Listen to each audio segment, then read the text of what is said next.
Alright, next video. Oh man. Whoever just joined us, we're going deep into the conspiracy hole.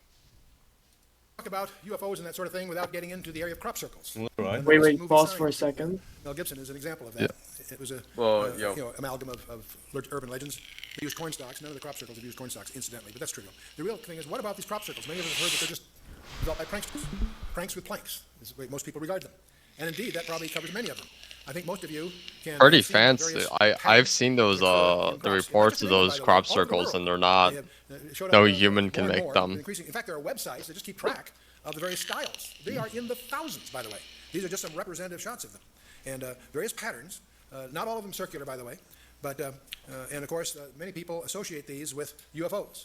Many of these patterns have been observers claim there have been UFOs seen over the fields the night before the crop circles are discovered, that sort of thing. So there seems to be, at least the mind. Have you seen those like perfectly dissected cows? Two elderly artists, Doug Bauer and Dave Chorley. No, I haven't. They came forward and indicating that they had faked hundreds of these circles. Oh, you mean crop circles? Yes, yes. I've seen some of those videos on the crop circles. No, but the cows that like get like dissected. Oh, yeah. That's the big thing. Yep. And if that was just it, we would probably dismiss this as an incidental topic. But and it does appear, by the way, that there are many of these that have some form of craftsmanship that accounts for the thousands that appear throughout the world, not just in Britain, in the United States too. But let me tell you, it's definitely. I mean, like, I've been in a corn maze before. This quite rigorously and are startled with what they find on some of these circles. There are articles in peer-reviewed scientific journals that have established that not all of these things are pranks with planks. For example, biophysicist William C. Leonard, he's of the Finlandia Biophysical Laboratory in Michigan. Pranks with planks. He's examined plants and soils from 250 crop formations, randomly selected from 7 countries. And the samples and the controls of the handling of those samples were provided by the Massachusetts-based BLT research team directed by Nancy Talbot. Levengood, by the way, has published over 50 papers in scientific journals. And he's documented. Dude, I love this like 1990s like PowerPoint. Yeah. This presentation was in the 2000s, like early 2000s. 2000s. Okay. But I mean, it's kind of like the same thing. And germinated them in a lab. Yeah. It showed significant alterations in growth as compared to the control samples. And 2003 PowerPoint. Society of Plant Psychology back in '94. But it goes on and on. They find a brown glaze over some of the plants. It turns out it was pure iron that had been embedded in the plants while the iron was still molten. Tiny iron spheres were also found in the soil around those plants. And this was published in the Journal of Scientific Exploration in 1995. What the fuck? In 1999, a British investigator, Ronald Ashby, examined the glaze that we're talking about here through optical scanning it's blood magic. Microscopes. And he determined that the intense heat had been involved about 2,700 degrees Fahrenheit, which of course would destroy the plants. And there are hundreds of plant same space lasers which burned California. The plants had both elongated nodes and expulsion cavities that we talked about, and the soils contained these peculiar iron spheres. Do we have lasers that like deposit iron? Plants that were not part of the circle did not have any of those changes. A mineralogist by the name of Sampath Iyengar, Technology and Materials Laboratory in California, examined specific heat-sensitive clay materials in these soils using X-ray diffraction and a scanning electron microscope. He discovered an increase in the degree of crystallinity in the circle minerals in the soil. Statistician Ravi Raghavan determined a 95% statistically significant confidence level in these findings. They have no idea what's causing it. It's clear this was not just some contrived prank for some of them. And so on it goes. Now, what was really astounding was the that would be an amazing prank to have a bit like molten iron there. Is a common energy source for both effects. So somehow there was some very intense energy. This wasn't a couple of guys with planks and ropes playing games. And the scientists could not explain how this is possible. Dude, if I had that technology, I would prank people. Between 1,500 and 1,800 degrees Fahrenheit. And this, of course, would destroy the plants. So how did this happen? They don't know. But there are journals and there are scientists that are wrestling with the puzzles of the crop circles. Not the crop circles in general, those that turn out to be what we'll call real ones, not hoaxes. And that's the problem in any research area like this. Yeah, there are hoaxes. It's hard to find the signal, if you will. Right. Well, let's get to the real core of all of this. What's the biblical view? And we're going to talk a little bit about the days of Noah. You know, Jesus gave 4 disciples a confidential briefing on his second coming. And the 4 disciples came to him, inquired his return, and he detailed the precedent events that would occur prior to his second coming. And his answer to them, these 4 guys, is so important it's recorded in 3 of the 4 Gospels, Matthew 24 and 25, Mark 13, and Luke 21 and 22. But he opens and closes that briefing with a repeated admonition. Take heed that no man deceive you. And that occurs in Matthew 24:4, and you'll find it's the theme of the entire presentation. We're dealing here in spiritual matters, and the attempt of the enemy will be to deceive us. But in the middle of this briefing, about verse 37 of Matthew 24, Jesus makes a very strange remark. He says, but as the days of Noah were, so shall also the coming of the Son of Man be. Now, in the context there, what he may have been alluding to is simply that it'll be business as usual until, just as it was business as usual until Noah and the ark, it'll be business as usual until he returns. And most people who read that passage assume that that's all he meant. It's just that it's going to come as a surprise. And yet, there are many scholars from the context of the details of that passage feel he was giving us a hint of something deeper. And we really won't understand what he's talking about unless we understand what the days of Noah were like. And so we're going to try to figure out what did Jesus really mean? As the days of Noah were, so shall the coming of the Son of Man be. So what you really need to do to get a handle on the UFO thing, strangely enough, is to do your homework in Genesis chapter 6. And I want you to notice the first two verses, and I want you to pay attention that the first two verses are a single sentence. Many people stumble because they don't realize that's a single sentence. I'll see what I'm getting at in a minute. Genesis 6, verse 1. And it came to pass, when men began to multiply on the face of the earth, and daughters were born unto them, that the B'nai Elohim, the sons of God, as it's translated, saw the daughters of men, that they were fair, and they took them wives of all which they chose. One verse. Now the question is, this strange phrase, sons of God. That can mean anything to us. Let's find out what the text really means, sons of God. What it is in the Hebrew is, remember, Hebrew goes from right to left. So if you're watching the slides here, remember, all languages go towards Jerusalem. Nations that are east of Jerusalem go from right to left, the language. Nations that are west of Jerusalem go from left to right. So just breaking. Wait, is that true? Arabic, Bro, I didn't know that. They go right to left. Anyway, so What- if you're what the reading Hebrew, flip? you recognize it goes from right. Hebrew text really, sons of God is to Was that the B'nai Elohim? No, is that true that everything? Yeah, B'nai Elohim. Yeah, B'nai Elohim. all languages point to Israel, like with like That Yeah, I like didn't if you know go. that. you know how we watch the whole I'm go- like God in ancient China stuff? Ain't no way Yeah. that's... I don't know. I don't actually know what he means by Bro, this. that would be so unhandy, bro. do your homework in Genesis chapter 6. And I want you to notice the first two verses, and I want you to pay attention that the first two verses are a Yeah, it single was sentence. Elohim. Many people stumble because they don't realize that's a single sentence. I'll see what I'm getting at in a minute. Genesis 6, verse 1. And it came to pass, when men began to multiply on the face of the earth, and daughters were born unto them, that the B'nai Elohim, the sons of God, as it's translated, saw the daughters of men, that they were fair, and they took them wives of all which they chose. One verse. Now the question is, this strange phrase, sons of God. That can mean anything to us. Let's find out what the text really means, sons of God. What it is in the Hebrew is, remember, Hebrew goes from right to left. So if you're watching the slides here, remember, all languages go towards Jerusalem. Nations that are east of Jerusalem go from right to left, the language. Nations that are west of Jerusalem go from left to right. So just breaking, so Hebrew, Arabic, Sanskrit, whatever, they go right to left. Anyway, so if you're reading the Hebrew here, recognize it goes from right to left. B'nai Elohim, the sons of the God. Now, sons of God, B'nai Elohim is a term that's always used of a direct creation of God. Adam was a direct creation of God. You and I, in the natural, are not. We're sons of Adam. That's our problem. That's what the Romans is all about. And but as many as received him, to them gave he the power to become the sons of God. The term has technical meaning in the New Testament as well as the Old. In the Old Testament, this term in the Hebrew, in Job 1:6, Job 2:1, Job 38:7, is always used of angels, because they are a direct creation of God. In the New Testament, also Luke 20:36. Also, the book of Enoch. Now, don't misunderstand my use of this as a citation here. The book of Enoch was very popular from about the 2nd century before Christ to the 2nd century after. It is not an inspired book. I wouldn't treat it that way, but it is useful in understanding the vocabulary and the grammar of the time. And clearly, the book of Enoch, this term is used there also to refer to angels, and it deals with it greatly. The Septuagint, this is the translation of the Hebrew scriptures that went from Hebrew to Greek. If you were a Jew living in the time of say, the 2nd century before Christ, the enforced language worldwide, the commercial language, was Greek. Thanks to Alexander the Great and following, that was the common language. If you were a Jew in business anywhere in the world, you had to speak Greek to survive. You may have known Hebrew for religious purposes, but Hebrew was to the Jew in those days what Latin is to a Catholic today, basically a language for religious purposes. So one of the things, if you were Jewish in those days, what you would have liked to have had is a copy of what we call the Old Testament, the Tanakh, in Greek, so you could read it. And because of that, under Ptolemy Philadelphus, he funded the translation of the Hebrew scriptures into Greek. Started about 285 BC, finished about 270 BC, and the result of that work product, you got 70 of the top scholars. The word Septuagint is just 70, a fancy word for Greek word for 70. You got the 70 top scholars to do the translation. It took about 15 years, and the result of that we have copies of, and it's known as the Septuagint translation of the Old Testament. And so it gives us the benefit of the precision of Greek on some of these issues. So it's a very, very powerful resource for scholars. And the Septuagint also makes it clear that we're dealing here with angels, as we think of them. Now in Genesis 6, it came to pass when men began to multiply on the face of the earth, and daughters were born unto them. I don't know. Sons I of don't God get why saw the people daughters of throw men out the that they were fair, and they Septuagint took them sometimes. wives of all whom they chose. The word Like sons of God, of what do you course, mean, imply like throw it Elohim. out? Like they're like, oh, the Hebrew's better or something? Yeah, I mean isn't the Deuterocanonican in the Septuagint, and then Yeah. some people like, oh, we don't the Septuagint, we don't like we don't take the Council of Jews above the Council of Christians when Yeah. you get what I'm saying?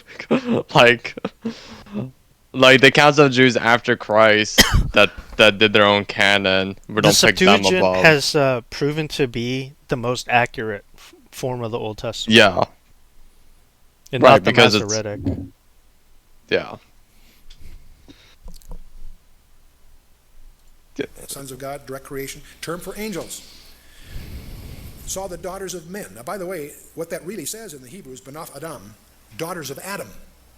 I mention this because there have been contrived some strange interpretations of this passage that are commonly taught in the seminaries. And it's true because there's a view of this passage that the has no fact scriptural that support. the And we'll talk daughters about that because of you'll run into it. Many people Adam, think that this is strange like, stuff, and it is strange. It's even that stranger kind of than most people realize. disproves the Cain, Seth, Now, when you get down to verse 4 yeah, of Genesis 6, kind of thing. it I'm says, saying. there were Nephilim in the earth in those days, and also after that, when the sons of God came in unto the daughters of men, and they bare children to them, the same became the mighty men which were of old, men of renown.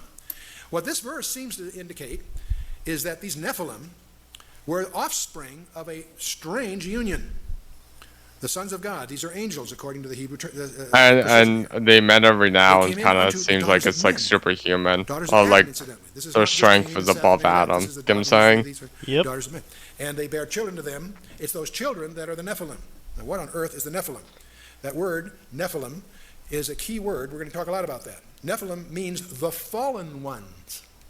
It comes from the verb nephal, which means to fall, be cast down, to fall away, to desert. That's what a Nephilim is, a deserter, in a sense.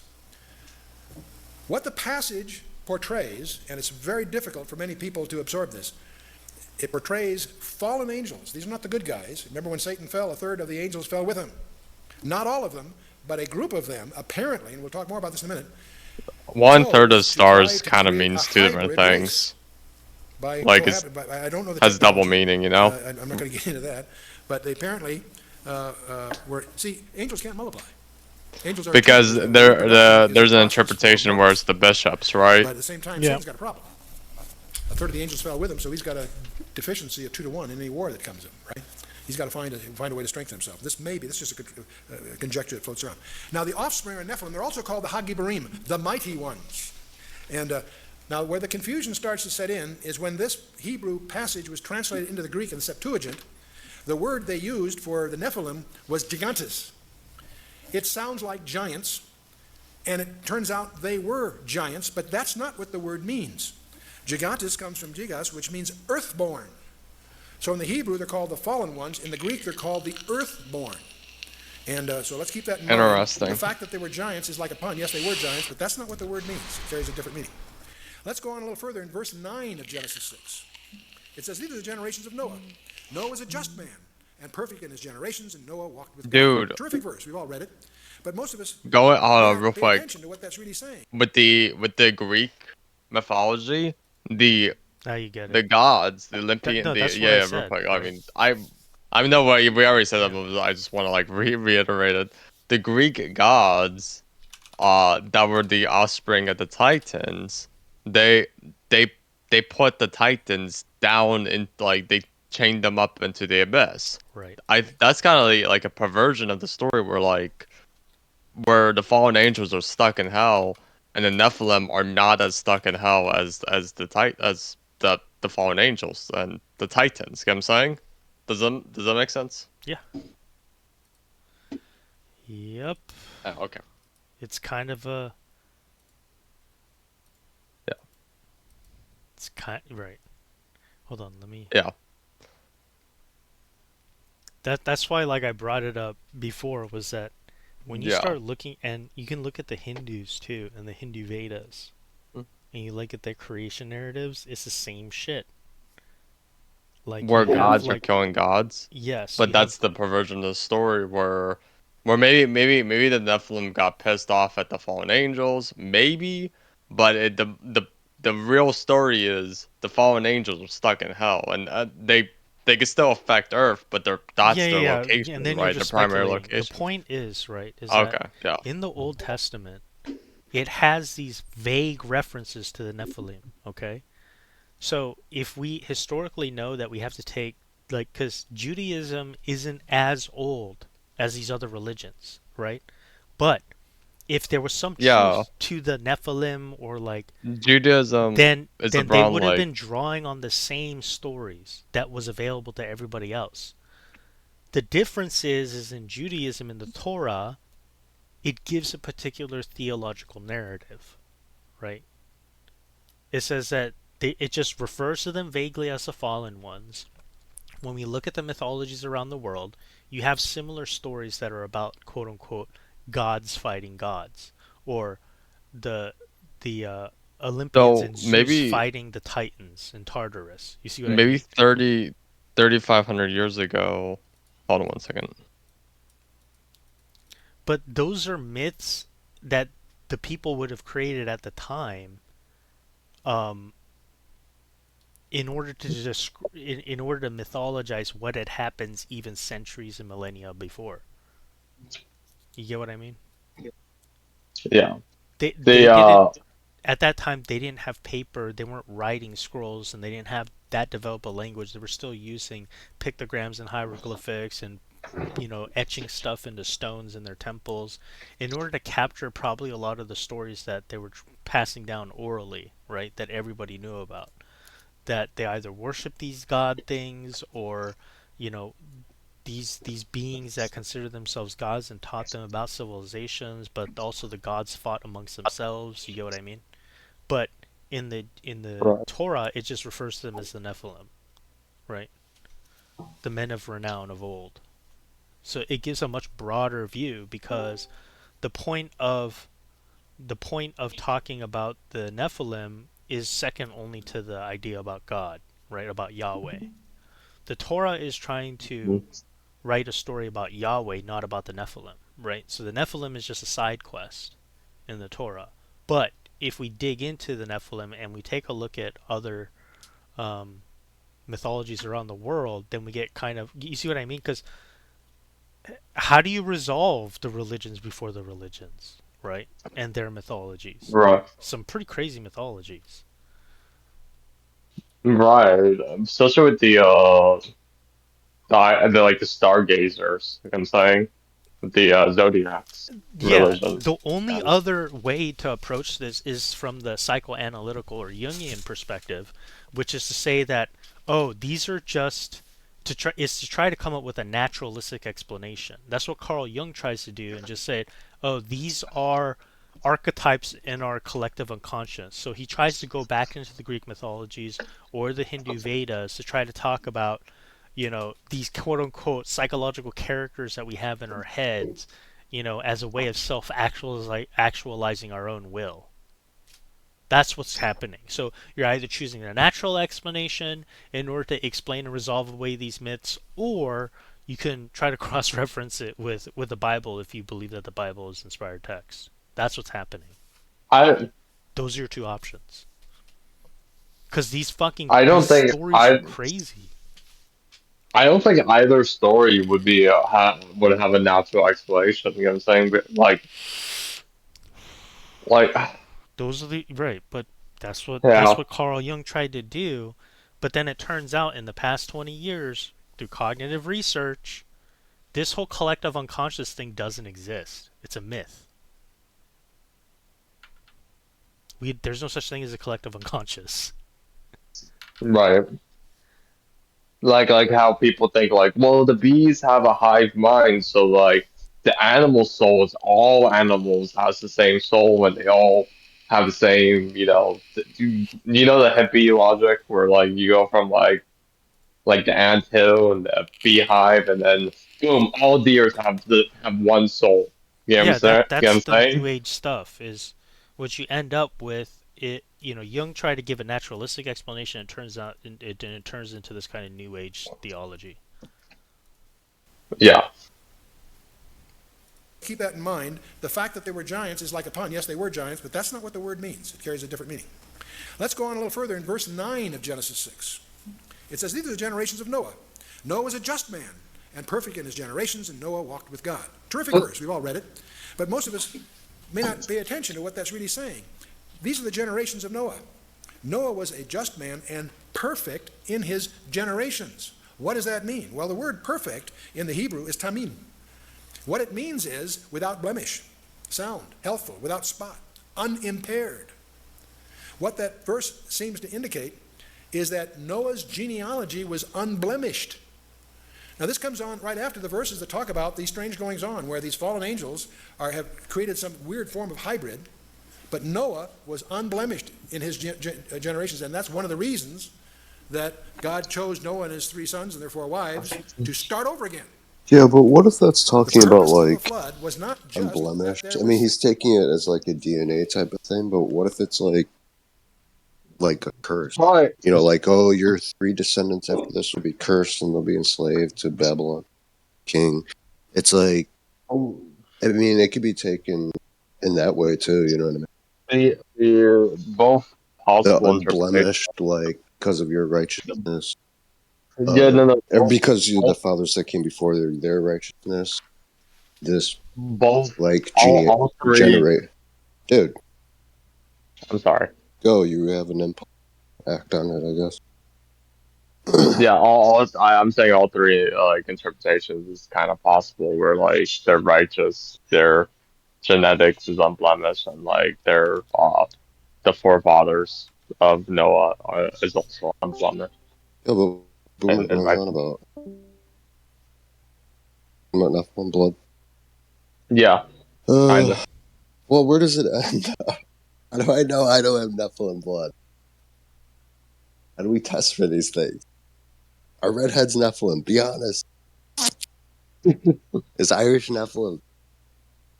I mean, wasn't it like in the Old Testament they said that the giants had red hair?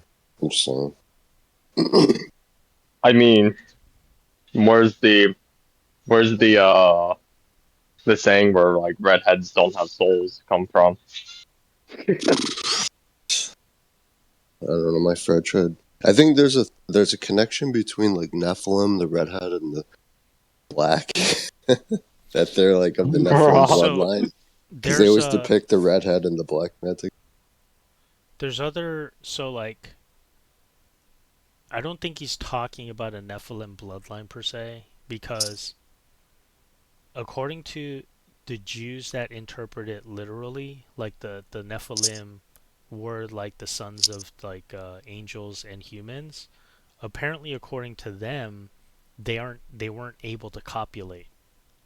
Like in the book of Enoch, the children of the angels and the human mothers, they couldn't. They were sterile. So when they're talking about the Nephilim, Well, we're talking about a time when these quote unquote Nephilim existed, and they were like the giants, the men of renown, and they ruled the world, and at that time people depicted them as gods. And then God sends the flood after. So the question is why did God send the flood, according to the Jewish mythos? And what the rabbis say is that the flood was sent to kill off the children of the Nephilim, because they had turned men into such wicked people. That's what the whole Sodom and Gomorrah story was about.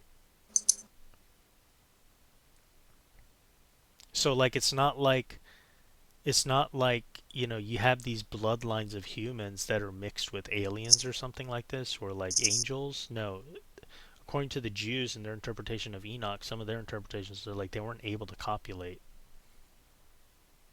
But we're talking about a time, because So the the same could be women. said like for allegories. If you just want to take all myths allegorically, including the Bible, if it's just all allegory, then what you're trying to do is trying to come up with you're presupposing that there's a naturalistic explanation for everything.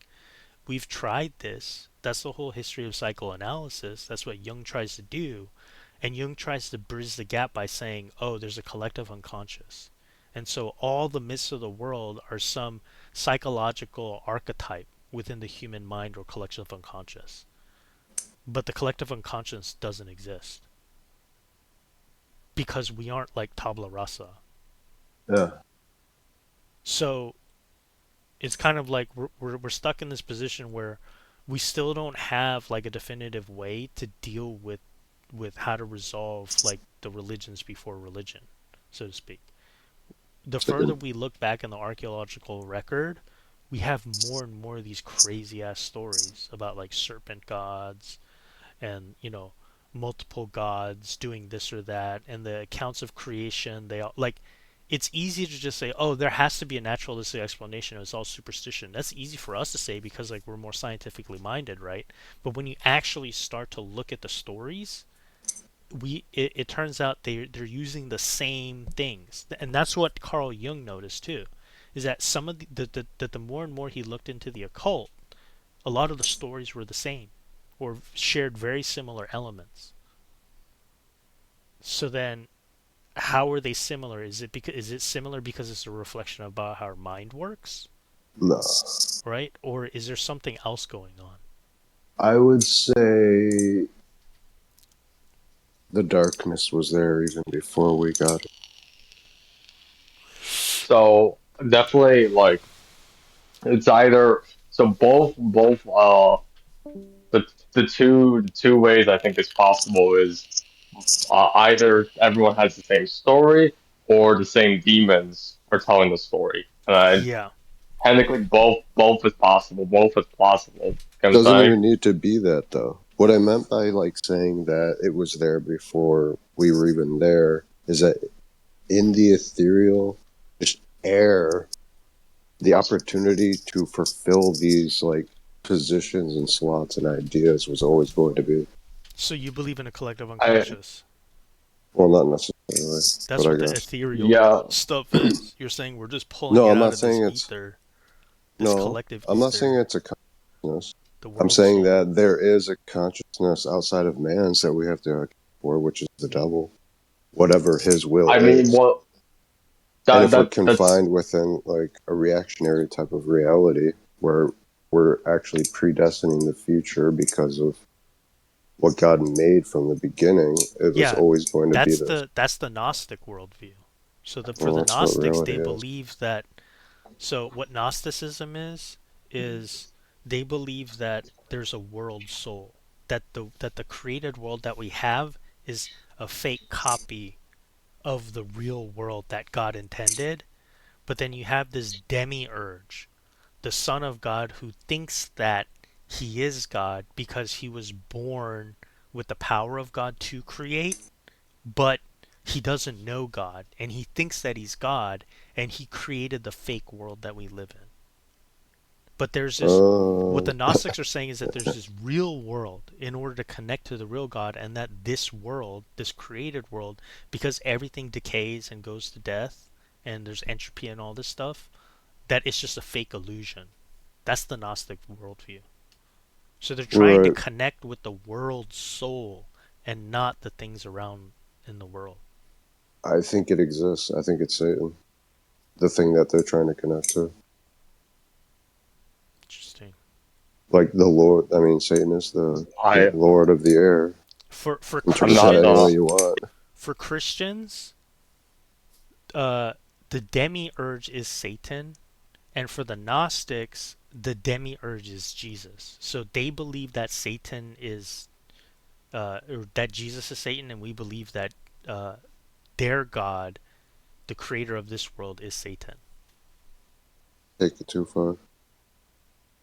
So like, I mean, that's why Gnosticism was such a pernicious like type of Christianity, because it was it was trying to say that Jesus was the demiurge, basically. Right. It's interesting because it's like when you talk about that, it's their like interpretation of what the light and dark is, duality, is only um, an observation of this side of Satan's kingdom. So Yeah, it's within called Satan's Platonic kingdom, there is a dualism. false light. So Is the this light that they think is light isn't actually God. It's the false light bearer. Yeah, I mean, that's what dualism is. It's mind-body dualism. is this idea that the psyche or the soul is something separate from the body. They're That's screwed. yeah, that's fundamentally what Gnosticism is. Right, where I mean, I would take it like almost the same as like Buddhism, where like we have to remove ourselves from this material world. You know what I'm Right. saying? Yep. The Yeah. transmigration of the soul or reincarnation. That the soul is something that's separate from the body that can live on past the body and is more real than our body.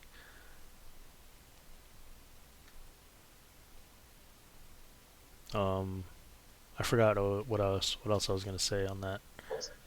But yeah, we'll continue, I guess. Sin in the land, there was, and that's emphasized. But if sin brings the flood, we better get some life jackets.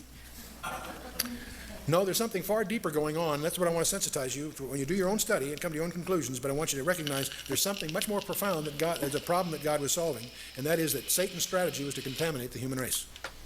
Now, by the way, if this view is correct, I'm presenting to you what's sometimes called the angel view of Genesis 6. That is not taught in most seminaries, and I'll come back to that in a minute. But if that view is correct, as I've suggested from the exegesis of the Hebrew in Genesis 6, it will be confirmed in the New Testament, at least twice, and it is. When you get to the book of Jude, Jude makes an allusion to this very event in Jude verses 6 and 7. Jude is just one chapter, but in verses 6 and 7, Jude writes, "And the angels," by the way, this is in the Greek, so it's not ambiguous, "and the angels which kept not their first estate, but left their own habitation, he hath reserved in everlasting chains under darkness unto the judgment of that great day, even as Sodom and Gomorrah, and the cities about them in like manner, giving themselves over to fornication and going after strange flesh, are set forth for an example, suffering the vengeance of eternal fire." Jude is talking about judgment on the bad guys. And he mentions among these things, these angels which sinned back in Genesis 6. These angels which kept not their first estate, but left their own habitation, he hath reserved in everlasting chains. These angels that participated in Genesis 6 apparently are chained, awaiting a special judgment. We'll talk. Peter's going to talk about that in a minute. And Jude adds something else here. He makes a comparison between the sins of Sodom and Gomorrah and the sins of these angels, in that they were doing that which is unnatural. Sodom and Gomorrah, homosexuality. We're all familiar with that. Even as Sodom and Gomorrah and the cities about them in like manner, giving themselves over to fornication and going after strange flesh, are set forth an example of suffering the vengeance of eternal fire. He's using that as an additional exemplar, lumping the angels with him. The angels went after strange flesh, so did Sodom and Gomorrah. They're both reserved for special judgment. You follow me? You can read it, check it out yourself. That's one confirmation. That's in Jude. Let's take a look at, see, they left their own habitation. We're going to come back to that in a minute. And going after strange flesh is the allusion here. Let's turn to 2 Peter chapter 2, verses 4 and 5. 2 Peter. In Peter's second letter, he says, "For if God spared not the angels that sinned, but cast them down to Tartarus," it's translated hell in your English Bible, but the Greek word is Tartarus, and it's the only place that word appears in the Bible. I'll come back to that. "If God spared not the angels that sinned, but cast them down to Tartarus and delivered them into chains of darkness to be reserved unto judgment, and spared not the old world, but saved Noah," and he goes on. So Peter does a couple of things here. He again alludes to the angels that sinned. They're cast into Tartarus. I'll tell you more about that in a minute. And they're reserved for a final judgment, and spared not the old world, but saved Noah. In other words, he ties that event to the days of Noah. So he not only confirms Genesis 6, but he also links it to the days of Noah. Okay. The word Tartarus deserves some comment. The problem with this word is it doesn't appear anywhere else in the Bible, but it does appear in Greek literature. It's the Greek term for the dark abode of woe. It is the pit of darkness in the unseen world. It shows up, for example, in Homer's Iliad, where Tartarus is as far below Hades as the earth is below heaven. So where's Tartarus? I don't know. Oh, wow. I want to find out. Yeah. That's So Tartarus actually is a kind of term for a crazy. deep, special. Tartarus It is as it far regarded away from as far below Hades as Hades is from heaven. That's actually crazy. Hades as the earth is below heaven. So it's where these angels are chained until the final thing. Now, if you study classic Greek mythology, you run into the Titans. These creatures in the legends and the myths were partly terrestrial and partly celestial. They rebelled against their father Uranus, and after a prolonged contest were defeated by Zeus and condemned where? Into Tartarus. Do you see a parallel brewing here? I'm going to suggest to you that the legends of the ancient Greeks embody the truth of what really happened in the past, that there were these strange creatures generating hybrids that the Greek called Titans. And we see Zeus in many forms. We see Atlas and Hercules Atlas and Hercules from Greek mythology were what would be called in the Hebrew Nephilim, offspring of an intermarriage between a god and a woman. And, Damn half gods, bro. now these legends, we obviously we see in the Sumer culture, in Assyria, in Egypt. I'll show you a few things. In the Incas, the Mayan, the Epic of Gilgamesh, in the Persian mythology, and certainly in the Greek mythology, which most of us as products of Western civilization are familiar with. Also in India, Bolivia, South Sea Islands. Every one of these cultures, and the American Indians, every one of these cultures have legends of the star people. These people that came, these gods or demigods, whatever, came and cohabited with women and produced hybrids.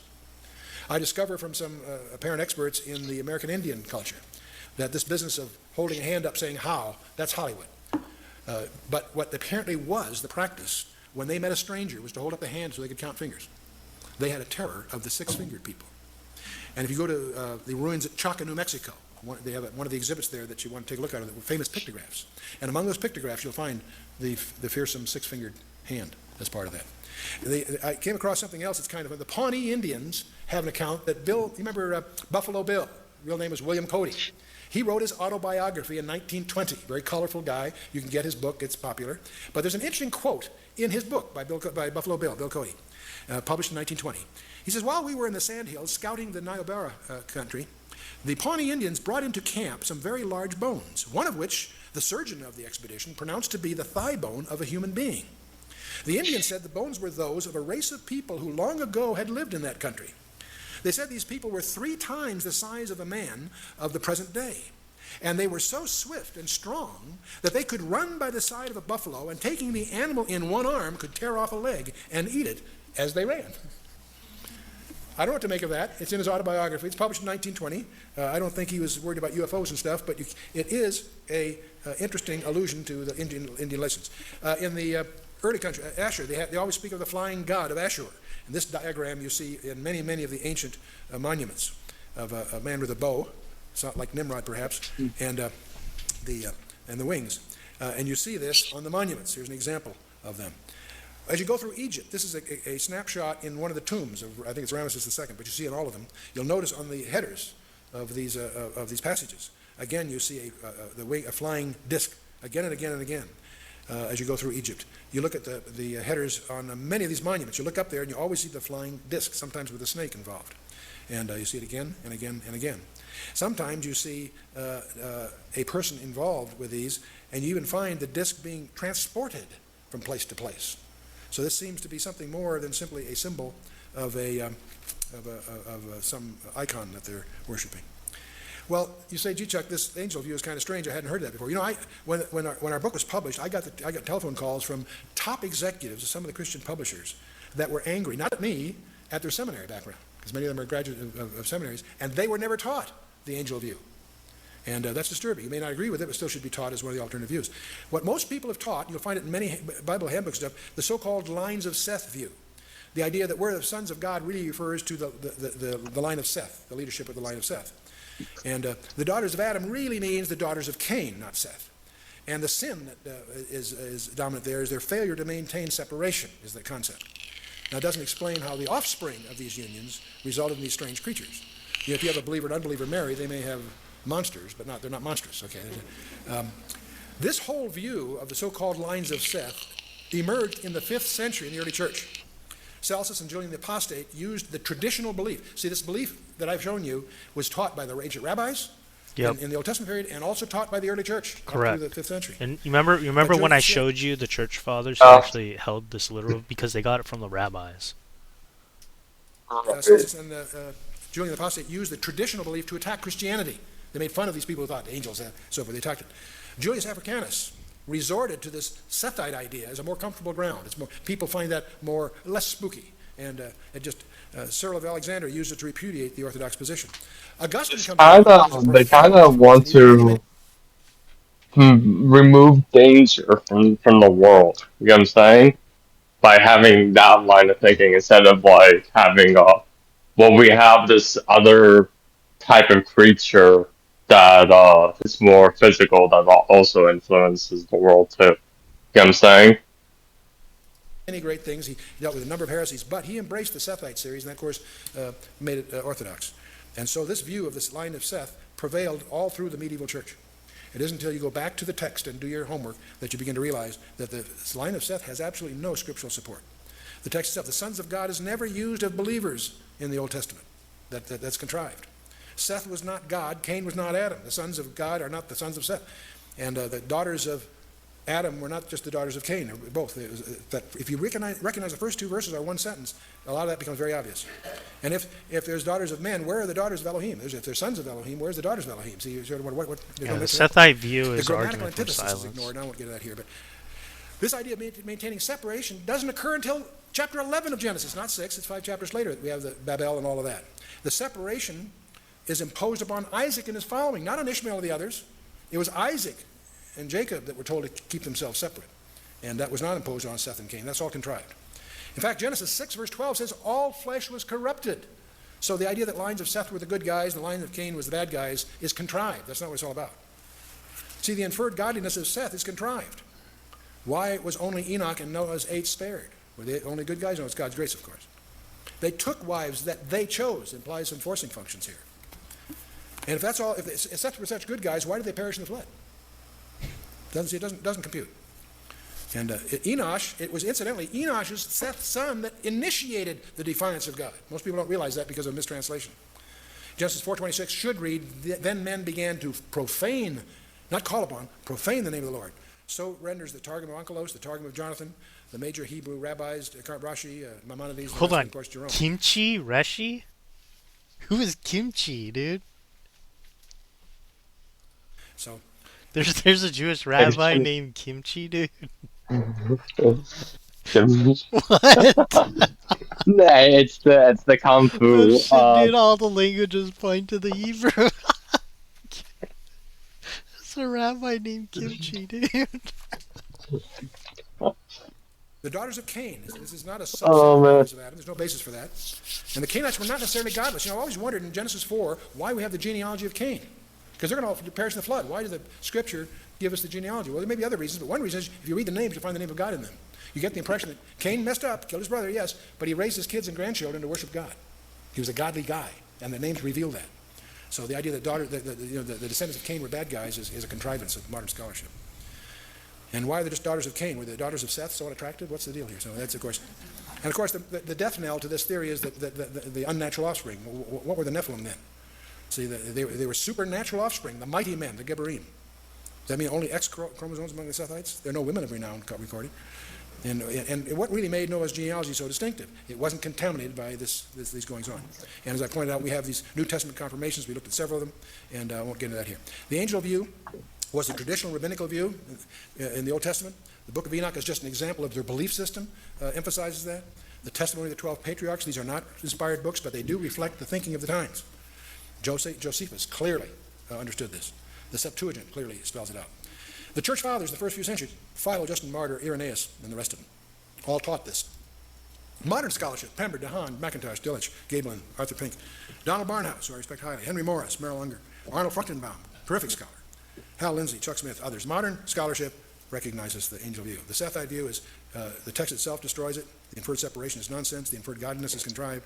The inferred Canaanite substitute of Adamites is contrived. All this is contrived. The unnatural offspring Sethite view implies is very the weak, death and textually of course, the New speaking. Testament, Jude and 2 Peter nail it.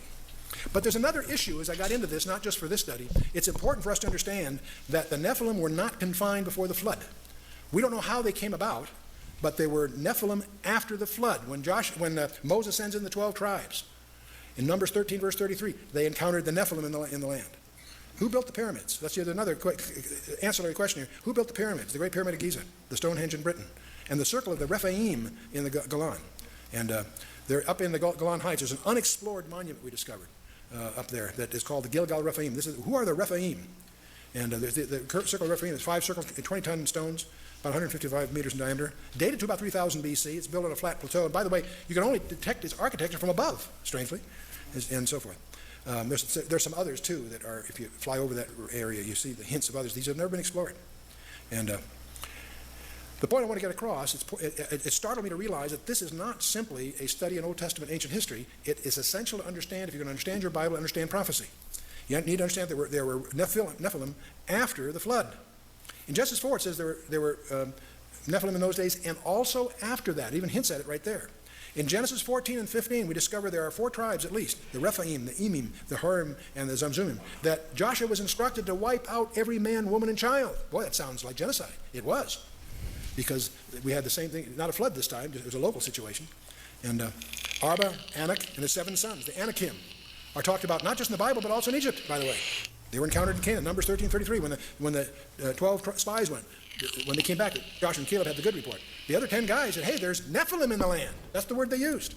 They were giants. We are like grasshoppers in their sight. That's not an exaggeration. They had reason to be terrified. Obviously, Joshua and Caleb had faith in God. We're, God's on our side, let's go. But and it's easy to disparage the other 10 guys. You need to understand they had, on the one hand, some reason to be cautious. In Deuteronomy 3 and Joshua 12, we encounter Og, the king of Bashan. He's the king of the giants, the Rephaim. Goliath, remember, he had 4 brothers. That's why David picked up 5 stones when he crossed the brook. Why? He was ready for all 5 of those guys. See, one of the things, you can go through the whole Bible and study the Bible in terms of Satan's strategy to try to thwart the plan of God. And when God indicates that his redemptive plan is going to come from the seed of the woman, he starts attacking Adam's line in Genesis 6 with the Rephaim, with the Nephilim. And that's God's response, of course, to the flood. Genesis 12, when God calls Abraham. Now Abraham is singled out. As God refines the visibility more precisely of how his plan is going to work, it allows Satan to focus his attack. When Abraham's called, Abraham gets singled out for Satan's mischief. The famine in Genesis 50, the destruction of the male line in Exodus 1, Satan's attempt to thwart, even when they get out, Pharaoh's pursuit in the Exodus. It was, now, when God calls Abraham, he tells Abraham in Genesis 15 and 17, that he's going to leave there, and 4 centuries later, his descendants will come. Well, that lets Satan know he's got 4 centuries to lay down a minefield. And that's what we're dealing with here in the Rephaim in the land. And when God calls David in 2 Samuel 7, allows Satan to focus on David. And the attacks on David's line. Joram kills his brothers in 2 Chronicles 21. The Arabians slew everyone but one, Azariah. Athaliah kills all but Joash in 2 Chronicles 22. Every time there's an attempt to wipe out all the royal line, some servant hides a baby, whatever, there's always, it slips through. And Hezekiah, Isaiah 36 and 38, another example. When you get to the Persian period, here's Haman trying to wipe out all the Jews. And that's Satan's strategy to try to thwart the plan of God. And had it not been for Mordecai and Esther, it would seem he might have succeeded. And New Testament strategies. Remember Joseph's fear when he found out Mary was pregnant. He could have put her away privately. God says, no, don't do that. That's part of my program. Herod's attempt when he wipes out all the babes in Bethlehem. It's Satan's attempt to wipe out God's plan at Nazareth. And look forward, when Jesus uses Isaiah as his mandate for his ministry, Isaiah 61, they're going to throw him off a cliff, but he slips away. In Mark 4 and Luke 8, there are storms at sea, and I think they're both supernatural ones. That's why Jesus rebuked the sea and so on. And of course, the ultimate thwart was the cross. The cross. And this is all summarized in Revelation chapter 12. You can study it there carefully. But the main point of all of this is that Satan is not finished yet. And that may be what the UFOs are a preamble to. By the way, what does the Golan Heights, Hebron, and the Gaza Strip have in common? They're in the news day all the time, right? Okay, I diagrammed our reality. Failed to Took me like 5 minutes. All right, so these Gnostics, they're on the left side, the Broadway. Yeah. You see the Broadway, lukewarm, narrow way, singular will, God, Jesus. Yeah, Dude, and then we have all the Bubbas of the world going that way on the left. The distinction is to God. This division is black and white, but to the Gnostics and the Rogan sphere and all these brainlets and Buddhism, they see that false light and they think, well, I need to intertwine with this, because that's all they've been a part of, is witnessing that one side of reality. They've never been in the kingdom. Right. So that's why I have like the black and white and the up and top. That's where like God's true perspective, like the people who are fallen and lost, they're viewing like one side of this demonic reality. Anyways, yeah. Yeah. This is awesome. The Rephaim. The word Rephaim means the dead, the walking dead. Isaiah 26:14 says they cannot be resurrected. These are strange creatures. And it's interesting, if you study the strongholds that they failed to defeat, you'll notice that those same regions are the territories, the so-called West Bank, that are in dispute today. I think that's fascinating. Not Joshua, but his descendants failed to deal with these issues, and they plague them to this very day. The That's a ground was bold called claim. Bashan, and it's just when Jesus is hanging on the cross in Psalm 22, verse 12, he says a strange thing. He says, "Many bulls have compassed me, strong bulls of Bashan have beset me around." I have no idea what that means, but I suspect he's not talking about cattle. I think he's talking about some kind of demon oppression that's involved. I think it's allusion to the Rephaim. Let's talk a little bit about the nature of angels, because that's really the root of this problem. You notice we learn a lot about angels by looking at the Bible. They always appear in human form. They look human. In fact, many people entertain them unawares, we find out. Sodom and Gomorrah, the homosexuals were after them. That tells you something. I don't want to be too graphic here. And at the resurrection and at the ascension, there's always a pair of angels. And they're like men. They look like men standing there. They spoke. They took men by the hand. They ate meals with them. They're capable of direct physical combat. The Passover in Egypt was by a death angel. In the book of 2 Kings, slaughter of the 185,000 Syrians. One angel after night slaughters 185,000 Syrians. You don't mess around with angels. Now, and they don't marry in heaven. Now that's a phrase. By the way, I'm making a contrast here. With the demons of the New Testament are not like this. They apparently are powerless except to the extent they can embody some person. They're not like angels. Don't distinguish between fallen angels, the bad guys, and the demons. The demons apparently are disembodied spirits looking for embodiment. Angels don't have that problem. They apparently can materialize it. All the way through the scripture we see them that way. We do know they don't marry. The question everybody has, can angels have sex? The scripture says no. No, it doesn't say that. Jesus says, for in the resurrection they neither marry nor are given in marriage, but are as the angels of God. He's talking about that in our resurrection bodies we don't have sex because we're immortal. There is no procreation. There is no reproduction issue. And angels, he's talking here about the angels of God in heaven. I would not speculate on the technologies available to an angel who falls. And that's what we're dealing with here. Now, there's a strange word that gets overlooked by the scholars in general, and I've participated in some translation issues on this very issue. There's a word called okaterion, and it refers to the body as the dwelling place for the spirit. It only occurs twice in the scripture, and it's very interesting where it does. It occurs in Jude 6, and it's the word that describes what the fallen angels disrobed from. And in 2 Corinthians 5:2, it alludes to the heavenly body that you and I, as believers, aspire to be clothed in. Same word, okaterion. I think it's a technical term that's overlooked by the scholars. In Jude 6 and 7, it says, when the angels which kept not their first estate left their own habitation, that word habitation is okaterion. They disrobed from the body that they were given to indulge in this mischief in Genesis 6. The angels which kept not their first estate, but left their own habitation, he hath reserved in everlasting chains under darkness in the judgment of that great day. Even as Sodom and Gomorrah and so on, we went through that before. The word is okaterion. In 2 Corinthians 5, 1 and 2, Paul tells the Corinthians, for we know that if our earthly house of this tabernacle were dissolved, we have a building of God, a house not made with hands, eternal in the heavens. And for this we groan, earnestly desiring to be clothed upon with our house which is from heaven. The word translated house is okaterion. That which those angels abandon is what we aspire to, that kind of a habit, if you will. Okaterion again. Anyway, let's talk about something else we talked about earlier and mentioned earlier we should get into. Alien abductions. You know, the disturbing thing is there's continuing a deluge of cases being reported that are too weird, too bizarre to take seriously on the one hand, but they're too frequent and too consistent to ignore. And estimates of 1 to 3% of our population have been reported in the professional journals. All the strange episodes seem to involve the implanting or the harvesting of human fetuses as a primary topic. It seems that if these creatures are real, they're very preoccupied with the human reproductive process. And that causes us to wonder, could this be leading to a repetition of the strange events of Genesis 6? Is it possible that this is the hint that is included in Jesus' remark, as the days of Noah were, so shall the days of the coming Son of Man be? Dr. John Max, a Pulitzer Prize-winning MD, he head of psychiatry for Harvard's hospital there, and he's written on this area. He says, the idea that men and women and children can be taken against their wills from their homes, cars, or schoolyards by strange humanoid beings, lifted into spacecraft, and subjected to intrusive and threatening procedures is so terrifying and yet so shattering to our notions of what is possible in our universe that the actuality of the phenomenon has been largely rejected out of hand or bizarrely distorted in most media accounts. This is altogether understandable given the disturbing nature of UFO abductions and our prevailing notions about reality. The fact remains, however, that for 30 years and possibly longer, thousands of individuals who seem to be sincere and of sound mind and who are seeking no personal benefit from their stories have been providing to those who will listen consistent reports of precisely such events. And by the way, John Mack has personally dealt with 76 cases himself. He's profiled others, These are people above average intelligence with no prior psychiatric history that clearly are subject to some kind of trauma. And there was a conference on this abduction phenomenon at MIT.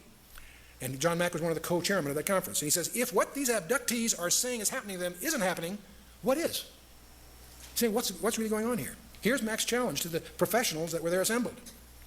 The high degree of consistency of the stories, the absence of any prior psychiatric illness, physical changes and lesions. Some of these people have scars from the procedures, and I've encountered one myself on that. Independently witnessed by others while the abductions are taking place. There's not many, but there are a few. The involvement of small children is disturbing. Not likely they could be conditioned by, Well, let's move on. The coming to cosmic deception, what's the biggest lie of all? It's interesting. This all started back in Genesis 3. When God declared war on Satan, he says, I will put enmity between thee and the woman, and between thy seed and her seed, and he shall bruise thy head, and thou shalt bruise his heel.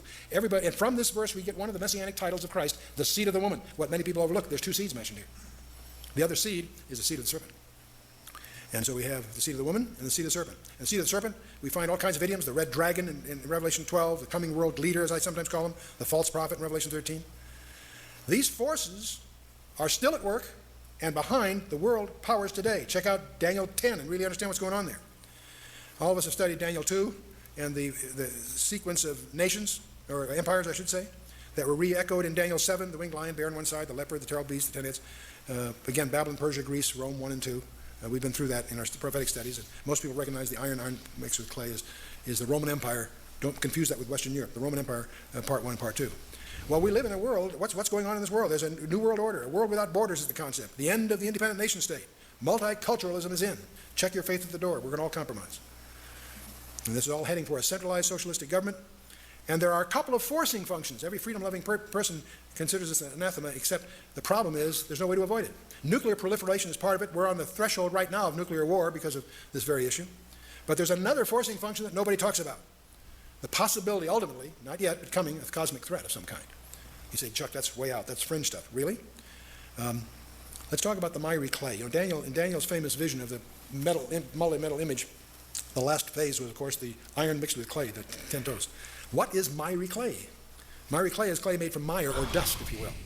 And everybody talks about the clay in the 10 toes of Daniel's imagery.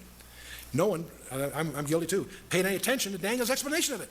In Daniel chapter 2, verse 43, he's explaining the whole thing. He's interpreting the vision for you. When he gets to this, in verse 43, he says, whereas thou sawest the iron mixed with miry clay, they shall mingle themselves with the seed of men, but they shall not cleave to one another, and so on. That phrase, I read that 100 times over the last 30 years and didn't hit me until this in-depth study. The miry clay refers to a they. It's a personal pronoun. They shall mingle themselves with the seed of men. In order to mingle themselves with the seed of men, they have to be something other than the seed of men, or it makes no grammatical or logical sense. So the they that are going to do the mingling are not the seed of men. Oh, could this be a hint of some mischief in the end times analogous to the mischief in Genesis 6? I think so. They shall mingle themselves with the seed of men. Boy, there it stares at me. Well, speaking of UFOs in the end times, I remember Walter Martin. I was on his board for many years. My partner and I were the guys who brought him to the West Coast. And we because of his very, very critical ministry to comparative religions, we tried to keep him off this subject because we felt it would discredit his ministry.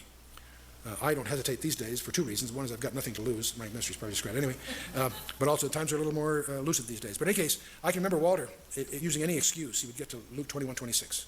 And he'd quote this, men's heart failing them for fear, and looking after those things which are coming upon the earth. And whenever he did that, he always gestured with his hand.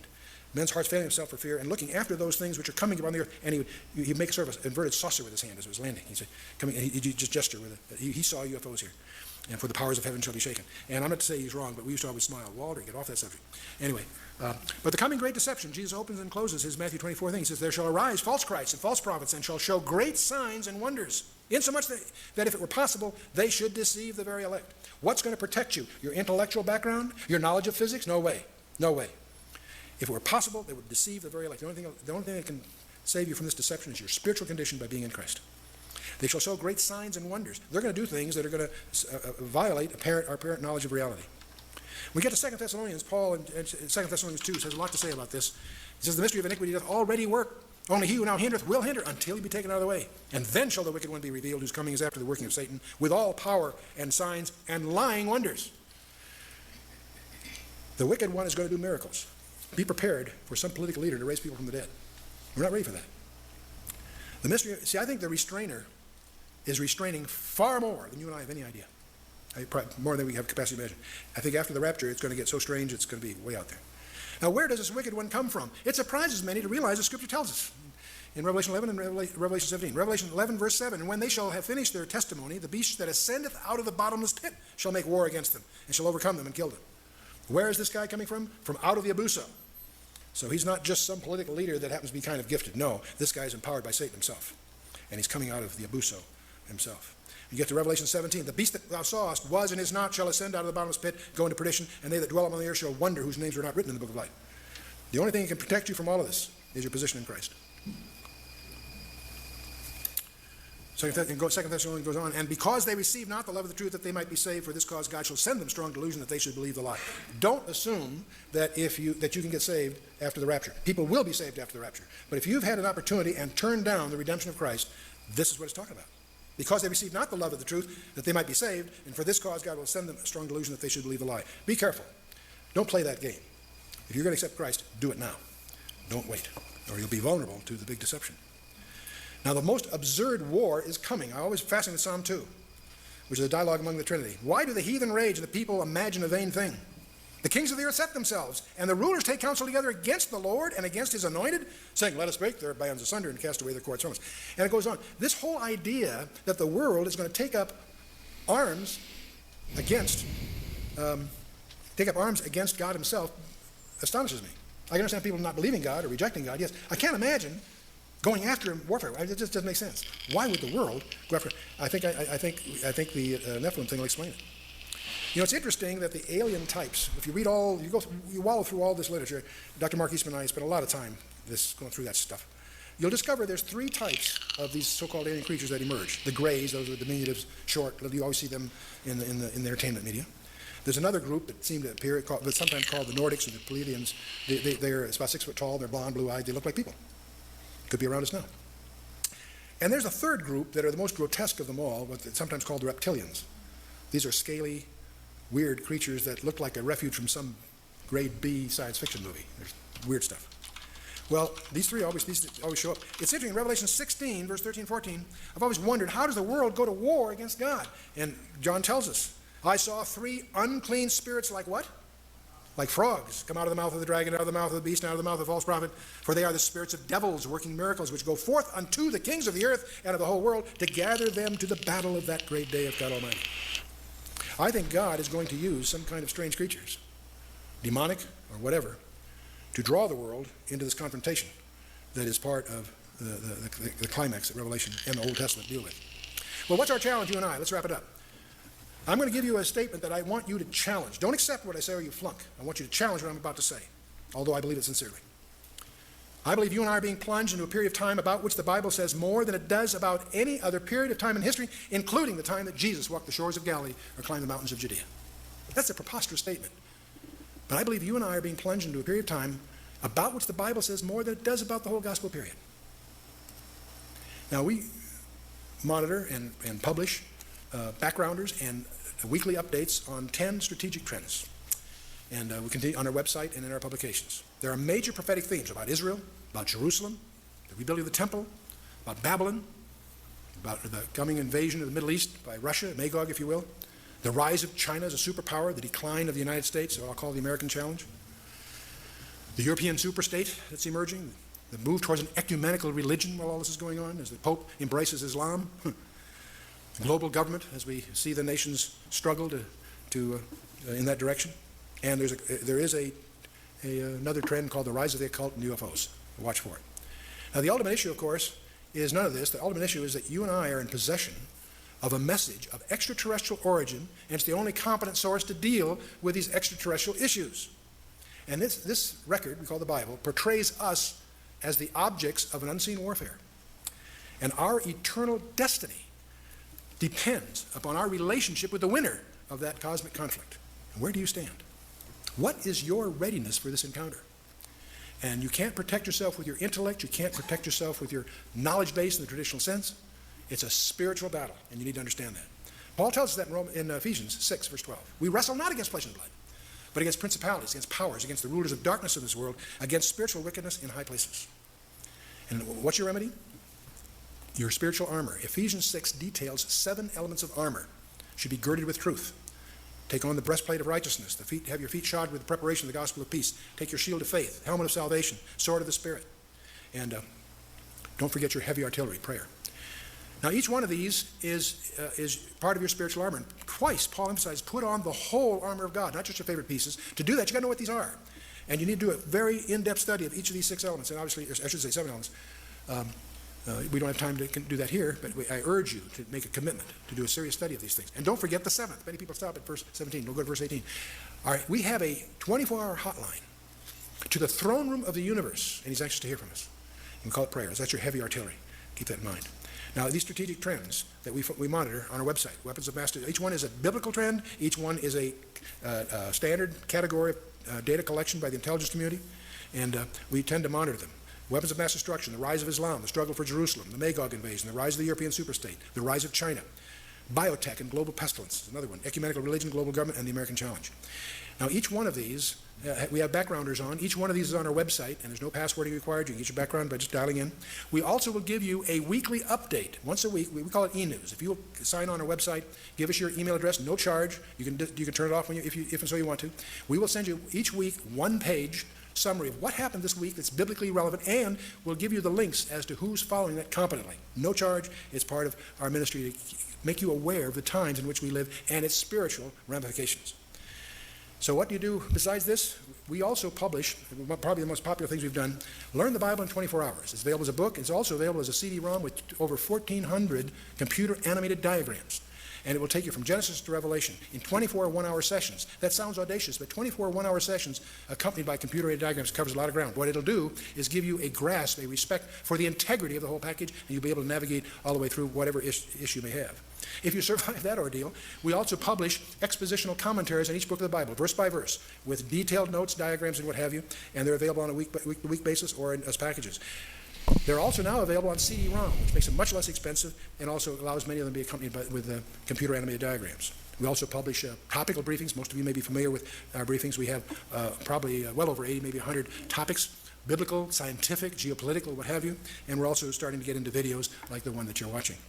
And we have other resources, of course, a monthly news journal that the first year is free if you sign up for that. Our internet site is the flagship of our entire ministry. I encourage you to look it over. It's been much heralded. We're one of the oldest sites on the net, and we have a really talented team. The Lord has really blessed us with both the team and the content and the response to it.